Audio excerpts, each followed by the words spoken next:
मैं रत्ना वर्मा धनबाद झारखंड से आज स्वामी विवेकानंद जी की जयंती पर समस्त देशवासियों का हार्दिक अभिनंदन करती हूँ। नमन भारत।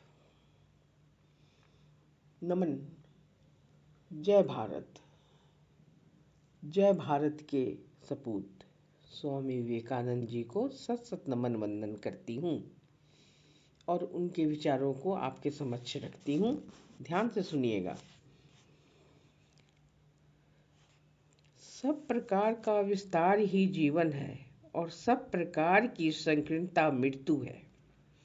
जहाँ प्रेम है वही विस्तार है और जहाँ स्वार्थ है वही संकोच। अतः प्रेम ही जीवन का एकमात्र विधान है। जो प्रेमिका है वही जीवन है, जो स्वार्थी है वह मृतक है। जबकि प्रेम ही जीवन का एकमात्र विधान है, अतः जैसे श्वास प्रश्वास लिए बिना जीवित नहीं रहा जा सकता, वैसे ही प्रेम के बिना जीवन धारण भी असंभव है और इसलिए अहैतुक प्रेम आवश्यक है। निष्काम प्रेम, निष्काम कर्म इत्यादि का यही रहस्य है। युग युगांतर से समग्र हिंदू जाति के लिए जो चिंतन का विषय रहा, उन्होंने अपने एक ही जीवन में उनकी उपलब्धि की। उनका जीवन समग्र जाति के संपूर्ण शाखों का सजीव टीका स्वरूप है।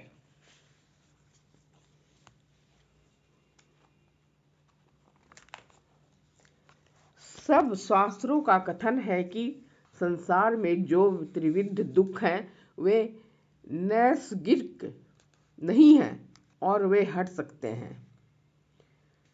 बुद्ध अवतार में भगवान कहते हैं कि इस अधि भौतिक दुख का कारण भेद ही है, अर्थात जन्मगत, गुणगत या धनगत सब तरह का भेद इन दुखों का कारण है।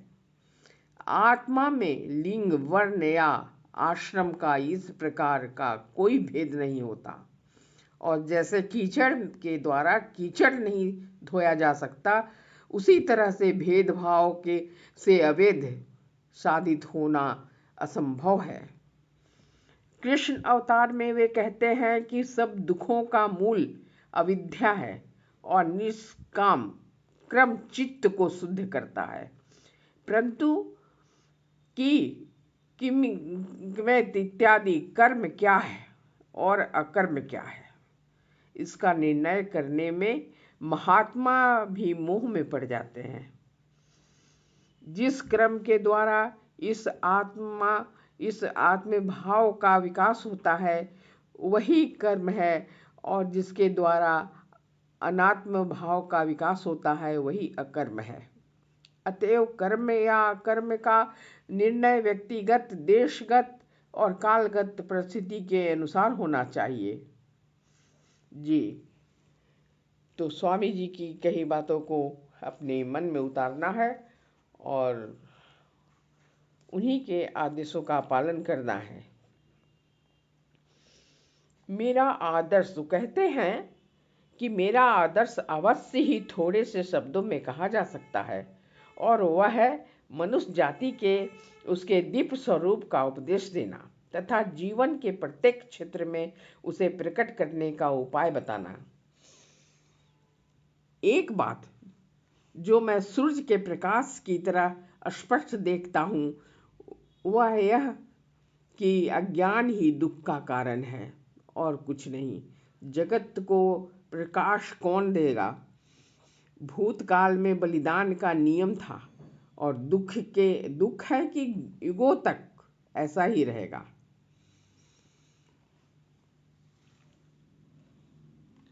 मेरी दृढ़ धारणा है कि संसार को हिला सकती है धीरे धीरे और उनके अन्य लोगों को आएंगे। उठो उठो, संसार दुख से जल रहा है। क्या आप सो सकते हैं? नहीं ना। तो जितना ही ऊंचा तुम्हारा ध्येय होगा उतना ही अधिक तुम्हें संतप्त होना पड़ेगा।